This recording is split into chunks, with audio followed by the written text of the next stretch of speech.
ओम कार्तिवीर्यर्जुनूनां राजा बाहु सहस्रवान् यस्य स्मरणमात्रेण गतं नष्टं च लभ्येत्। ओम कार्तिवीर्याय विद्महे सहस्रकराय धीमहि तन्नो अर्जुनः प्रचोदयात्। ओम कार्तिवीर्याय नमः।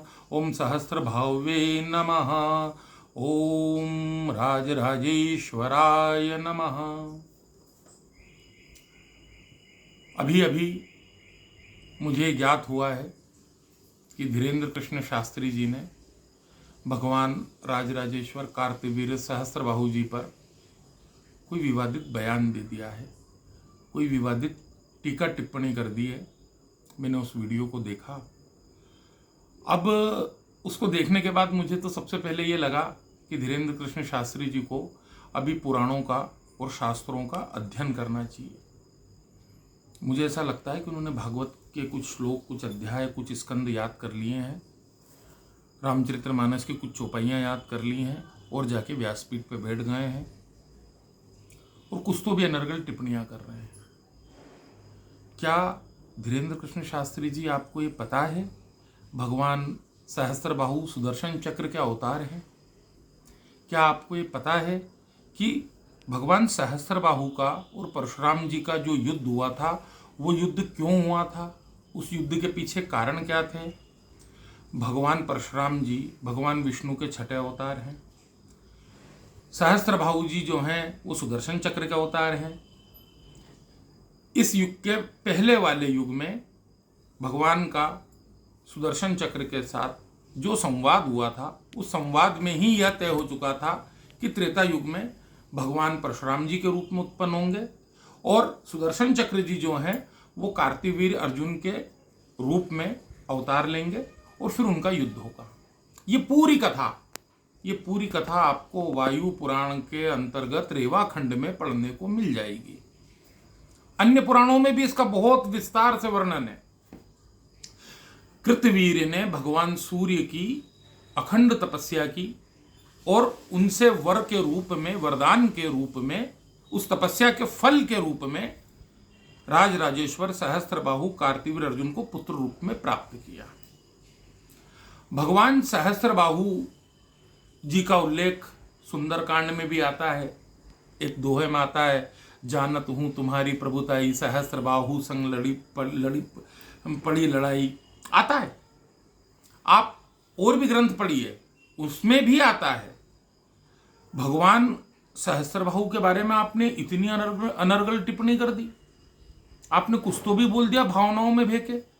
आपके अंदर बालकपना है, बचपना है शास्त्री जी, आपके अंदर बचपना है, गंभीरता नहीं है। और आपने सिद्ध कर दिया कि आपने पुराणों का, ग्रंथों का अध्ययन नहीं किया है। यह आपने सिद्ध कर दिया है।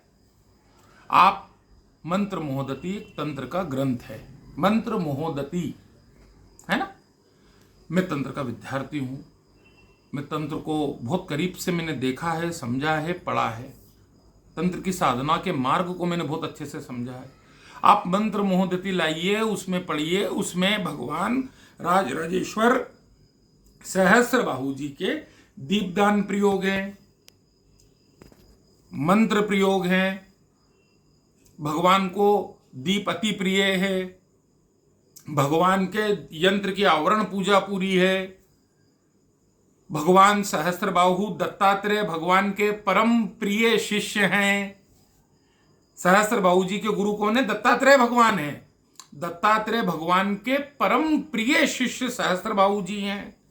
जब हम सहस्त्रबाहु जी के मूल मंत्र का जाप करते हैं तो उसके जो मंत्र के दृष्टा ऋषि हैं, जिन्होंने मंत्र बनाया है सहस्त्रबाहु जी का, वो स्वयं भगवान दत्तात्रेय हैं। आपको शास्त्रों की जानकारी नहीं है शास्त्री जी। आपने हमारे जैसे हजारों लाखों सहस्त्रबाहु भगवान की पूजा करने वाले भक्तों का अपमान कर दिया ये बोल के। आप हमारे आराध्य को क्या क्या टिप्पणी करी आपने भगवान सहस्त्रबाहु के बारे में? क्या बोला है आपने? आपको जानकारी भी है आपने क्या बोल दिया है? आपने हमारी आस्था को, हमारे विश्वास को, हमारी श्रद्धा को ठेस पहुंचाई है बिना जानकारी के। आपको अध्ययन है, पढ़ा है आपने? आप पढ़िए ना पुराण, आप ग्रंथ पढ़िए ना। आपको जानकारी कुछ है नहीं और आपने बोल दिया। आपको माफी मांगना होगी भगवान सहस्त्रबाहु से। आपको माफी मांगना पड़ेगी भगवान राजराजेश्वर कार्तिवीर्य अर्जुन सहस्त्रबाहु से। आपके अंदर बाल बुद्धि है, बालक हैं आप, और आपने अपनी बाल बुद्धि में आपको एक गंभीरता नहीं है। उस गंभीरता के ना होने के कारण आपने कुछ भी बयान दे दिया मीडिया पे, आपने कुछ भी बोल दिया। आपको भगवान से माफी मांगना पड़ेगी, और अगर आप माफी नहीं मांगेंगे तो आप हमारे जैसे लाखों भक्तों की आस्था पे ठेस पहुंचाई है आपने, उनकी श्रद्धा पे, उनके विश्वास पे आपने ठेस पहुंचाई है।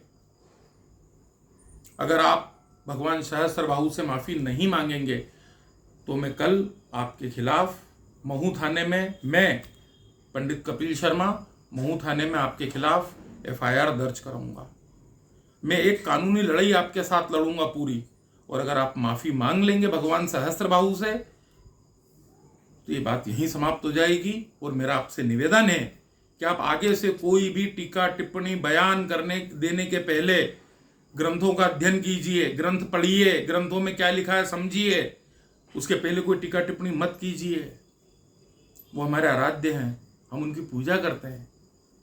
आप कुछ भी बोल रहे हैं, आप शास्त्री जी हैं, आप विद्वान आदमी हैं, अच्छी बात है, आप बहुत अच्छे काम भी कर रहे हैं, आपसे हमको कोई परेशानी नहीं है, मुझे व्यक्तिगत आपसे कोई परेशानी नहीं है। आप हिंदू धर्म की रक्षा का काम कर रहे हैं, आप हिंदू जागरण का काम कर रहे हैं, आप बहुत अच्छे काम कर रहे हैं, मुझे आपसे व्यक्तिगत कोई परेशानी नहीं है। पर आप ये मत कीजिए जो आप ये कर रहे हैं। ये बताता है कि आपको ज्ञान की कमी है, आपका ज्ञान अल्प है, आपको अभी अध्ययन की आवश्यकता है, आपको अभी पढ़ने की आवश्यकता है।